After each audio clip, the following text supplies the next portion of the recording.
Most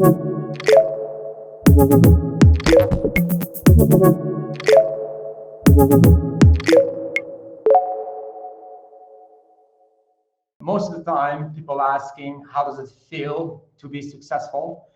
Personally, I don't think being successful is like a destination. I believe being successful is like a journey, and everything happens and stuff you learn during your life.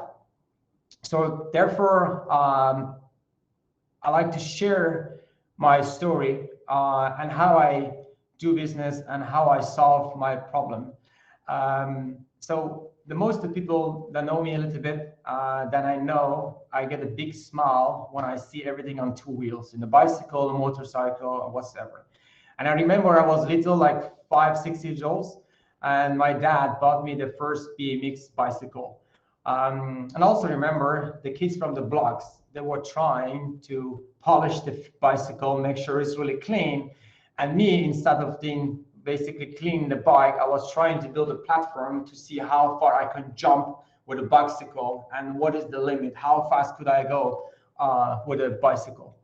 And also remember back then my mom was really happy with me because I was failing all the time, I was bleeding and I was hurting all the time. And I broke that bicycle, I think in 6 months, I broke the front suspension. And also that was the last time that my dad bought me something just for nothing. From that on, he said, you need to understand the value of the money and you have to understand the value of the stuff. So from there on, I had to actually work for something to be able to give me something. Having said that, I was older, my passion for the bicycle and motorcycle never go on. So so I was old enough to have my driving license. So I had a motorcycle driving license, and you can imagine what I did. The first thing I did, buying a motorcycle. And I was so happy with the motorcycle, and I tried to make all the trips, all the ways, all the roads were perfect and brought a smile to my face.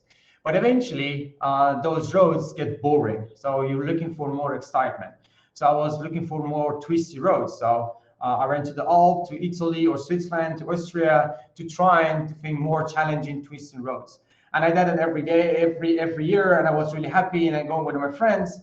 And after a couple of years, I was really experienced. And when I traveled with my friends, I was usually the first one was on the top of the mountain. So in my head, I think, dude, I'm so good at it. I need to do more. So I really need to start to racing. Probably I will be one of the best guys on the track. So I bought a new Honda CBR 600RR. And I went to the track called Method, is in Belgium. And you can imagine what I did the first time I was in track. I went to the big screen because they putting all those sections and all those times on the stream. And I saw the fastest time is 1 minute and 9 seconds. And I was really confident, if I go track, I'm gonna beat that time in no time. So I gear up, I go to the track, I go to the first corner, see the apex, hitting the apex and trying to pick up the bike as fast as possible, go on the gas. And in my experience, I was going really fast. So I went back, and after 20 minutes of training, I went back to the paddock. And the first thing again I did, go to the screen, see where was my name. And believe it or not, I could not find my name in the first 2 pages because I was one of the last. My time was 1 minute and 20 seconds. So I was really struggling. How is that possible, right? In my feeling, I went so fast. So the first thing I thought, what is my gear? So I have to buy a better helmet. I have to have a better gears, better gloves, and so on. And I tried and I tried and I tried. Didn't work because maybe I improved my time from 1 minute 20 seconds to 1 minute 90 seconds, but it was not that much improvement. I thought, I need to have a better bike, more expensive bike, and with more power. So what I did, I bought a really expensive red Ducati with 200 horsepower and so on. So again, I was excited. I went go back on the track and start doing my thing. When I was finished with my second lap with the Ducati, come back to the paddock, and I saw that my time was 1 minute 60 seconds.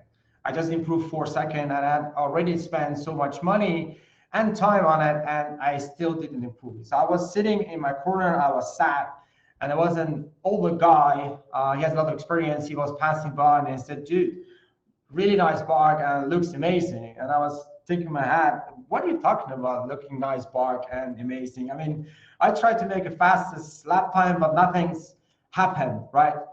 And he said, I know, I have a tip for you.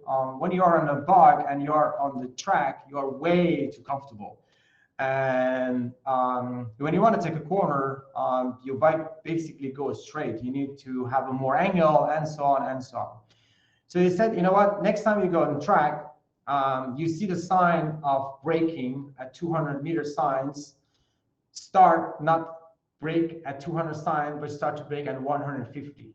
Let's see what that happens. And I'm sure you're gonna improve. So I took his advice and I went back to the track and I did everything as before. And when I come to the sign, right, of the 200 braking points, behind of the my screen, and I'm going over 200 kilometers an hour, the first thing your eyes is seeing, right, is it the sign of 200 coming fast, close, and you see end of the circuit, the track, because of the corner, you see that gets smaller as well. So there is a guy in your hat, he's not comfortable because he's going around and around, said, oh, danger, danger, you have to brake because I don't know what's going to happen. So you have to fight your mind that you're not gonna brake at 200 meters, but brake later. When I do that, right, because I need to brake harder, because you have last distance to slow down, the bike start getting nervous, right, start shaking around. And that's something I never saw before, right? So I panic because there is a new situation. I never understood how it could be. So I let the brake go, I miss my corner, and I go straight forward. But the next corner, I go back on the track, I said, okay, now I know if I brake later, then the bike gonna be unstable, so I need to manage it. So I do one lap, try to brake later, and when I come back to the paddock, I see my list that my time was 1 minute and 15 seconds. With only a little bit braking later, coming outside of my comfort zone, I improve my time. So I went back to the track and try to find my limit. So eventually I brake so hard and so late that the back of the bike comes up because I have so much less space to speed down the bike. And everything you need to trust is as the pad of the bike, front of the bike, because it's that big, right? From the outside world, sounds and looks like madness and reckless. But in my head, I know exactly what's happening. I know exactly what I'm going, right? So I make the corner, I push the bike to where I need to go, and I start looking at where I need to be, not in front of me, but where I need to be. And in that case, when I'm coming back to the paddock, I reduce my time from 1 minute 20 seconds to 1 minute and 10 seconds. And now I'm close to the fastest guys. The space is only 1 second. So I can see the guys who are driving the fastest. Now I can learn from them how they do, and I can keep improving myself. And that is the way how I have been doing business, trying to find the boundary. And again, if people thinking, asking what does need to be successful, I don't think there is a medicine that they give you to be able to be successful. The way I see it, and I'm sharing with you what I have found and have experienced in my 35 humble years, is that I found that nothing in life is worthwhile unless you take risk. Someone I admire a lot, Nelson Mandela, says, there is no passion to be found playing small and setting for a life that is less than the one you are capable of living.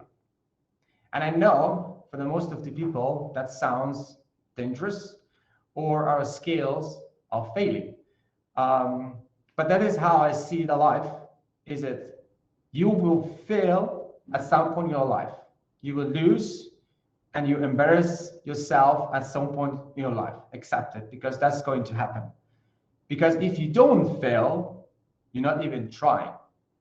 The most important part to understand is it to be able to get something you never had, you have to do something you never did. And that could sound scary. Be scared to fail, but trust me, there is nothing wrong to fail.